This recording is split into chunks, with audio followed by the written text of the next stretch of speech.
few months back, we went over Korra's tie-in action game made by Platinum. Solid enough title, and yeah, it wasn't half bad. But that wasn't all they made.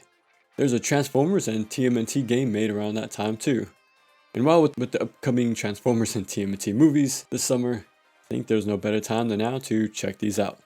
But first, this is Combat Overview. Here we go over the general controls, the main mechanics, who or what we use them on, and then seeing how it all comes together. So X tosses out light attacks, having a 5-hit combo. There's even some delay combos here too.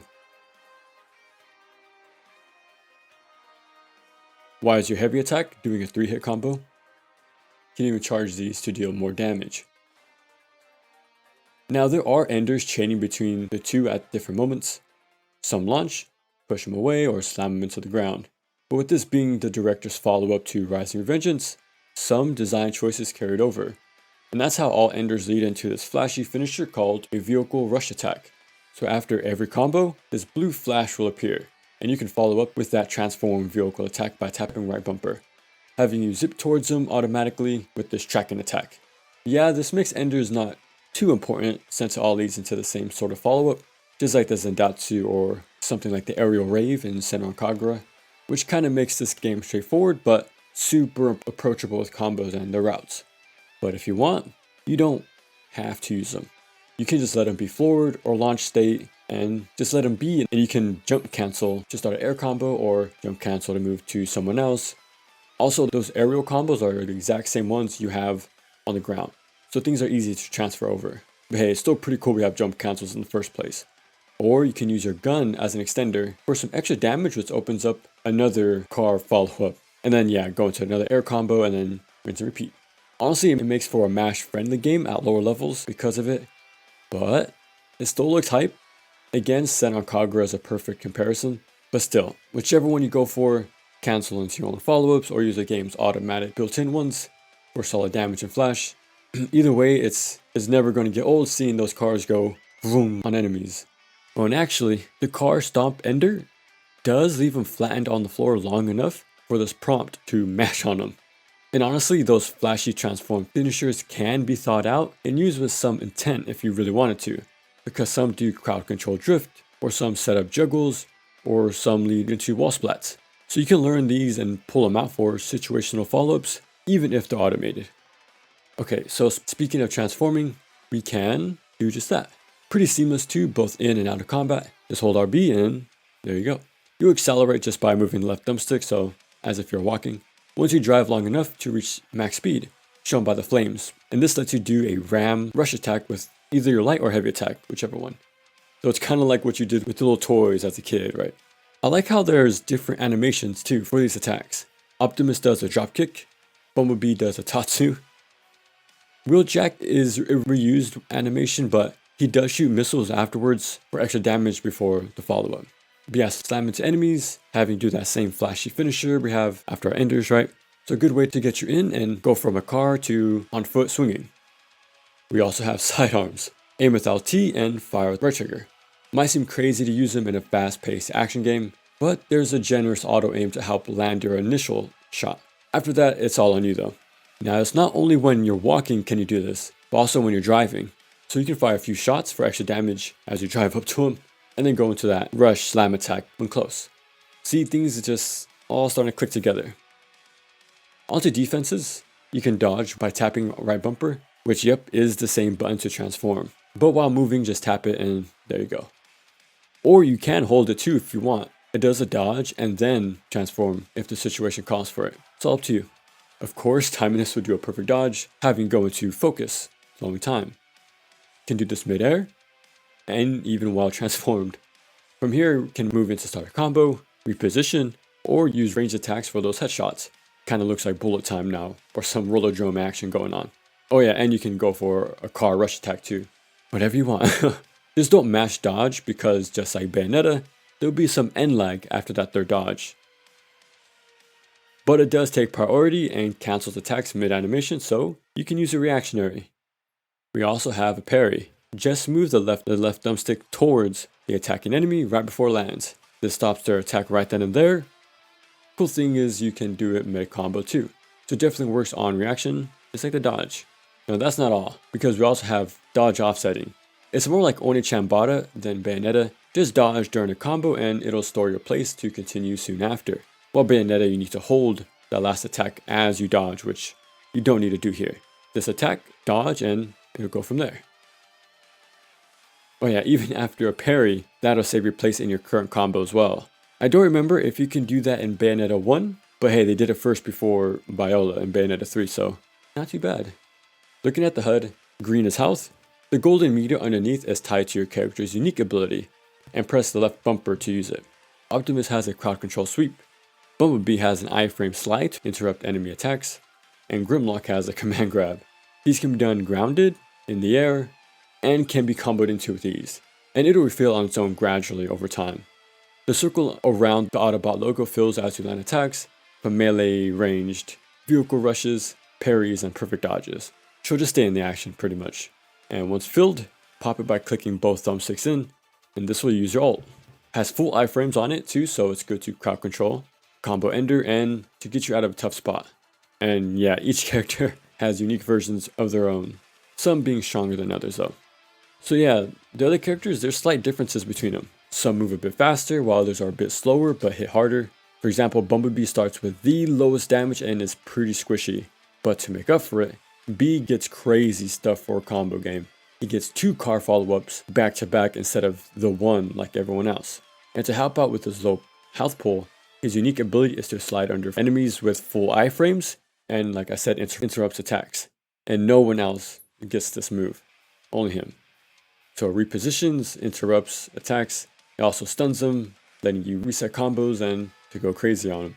You can even do it in the air too, leapfrogging over him to do the same stuff. So yeah, Bumblebee is kinda good. High risk, high reward, but it pays off. Oh, also, he's the only one with this back attack. Move behind him to do it, and most times this sets up a max stun, but most importantly, it lets you start a guaranteed combo, while stopping their current attack animation that you just perfect dodged. Which is pretty great because you don't have to worry about it clipping you when slow-mo ends.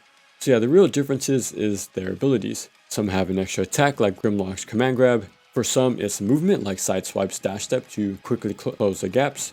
And of course, might be a defensive option like Bumblebee slide.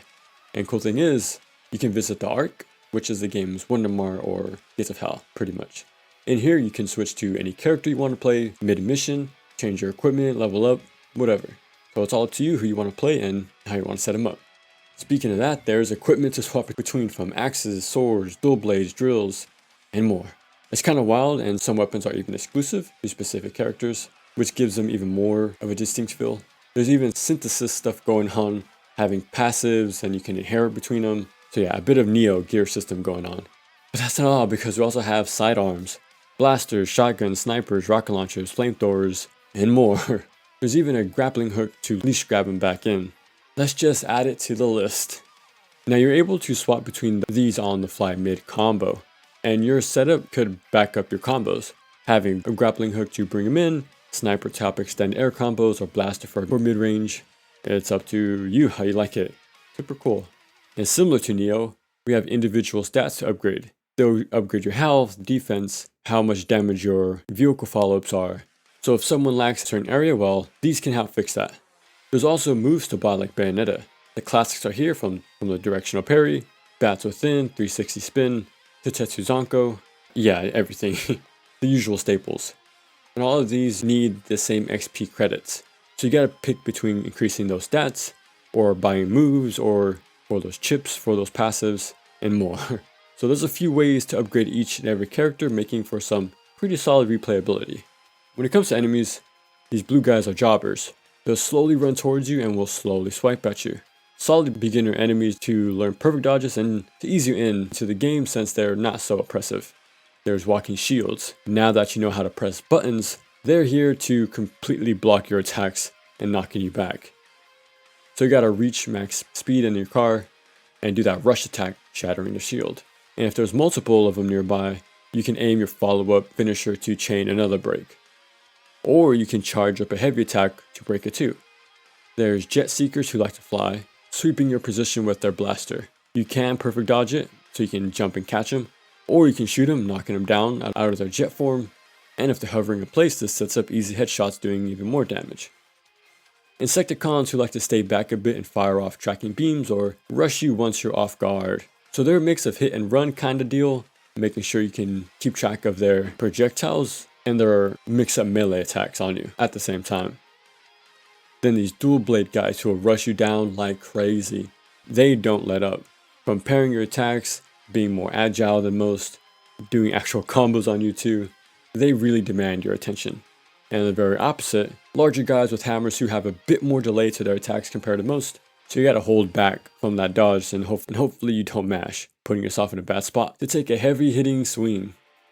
For bosses, in the very first stage, in both Rising with Vengeance and here, they have you fight something larger than life. No other way to start things off, huh? Of course we fight main Decepticons, giving some nice back and forth with you, doing parries, juggles and all that. Then they'll try to attack back, but if you're fast enough you can perfect dodge it and go back in. Yeah, they have the same options as you, so they make for some good fights. Speaking of having the same tools, they can change their form, basically giving themselves phases, or at least have a very unique attack of their own. Oh yeah, we also fight Constructicons. They're usually in the 1v2 encounters. Guess you can say we get multiple grace and glory fights. And cool thing is, each and every one of them have their own patterns, so they're all different and fun to take on, even if they look similar. One will even shoot their drill at you, and you can actually catch it with the parry, even throw it back too if you want. This is some DMC4 stuff right here. They do reuse some of these fights late game, but they're fun, and it's kind of hyped to see them again just grouped up with another big old boss having to juggle them both. So who cares, it's awesome. And it's also a good sign when the mechanics you've been learning and mastering are actually useful on bosses. So you get to juggle them, floor them, chain finishers, and all that.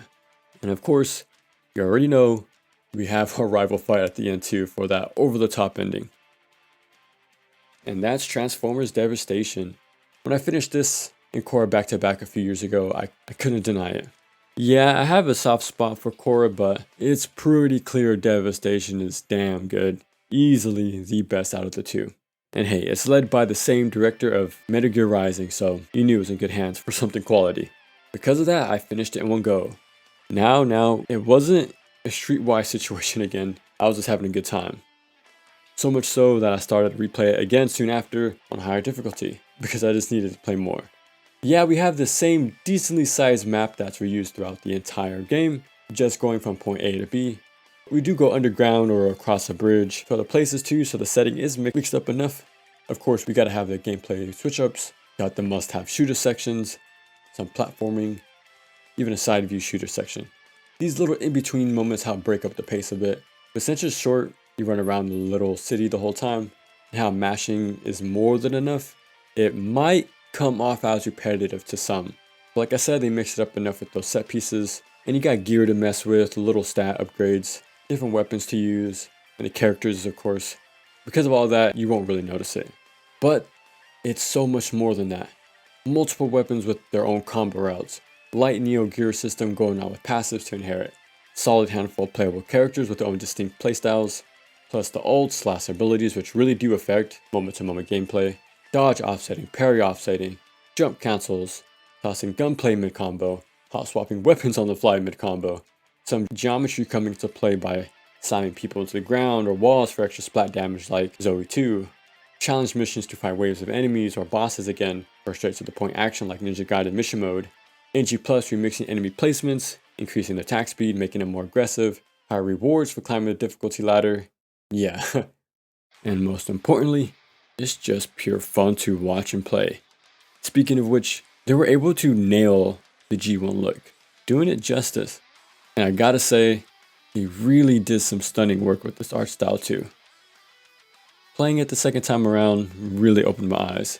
It's an extremely good action game.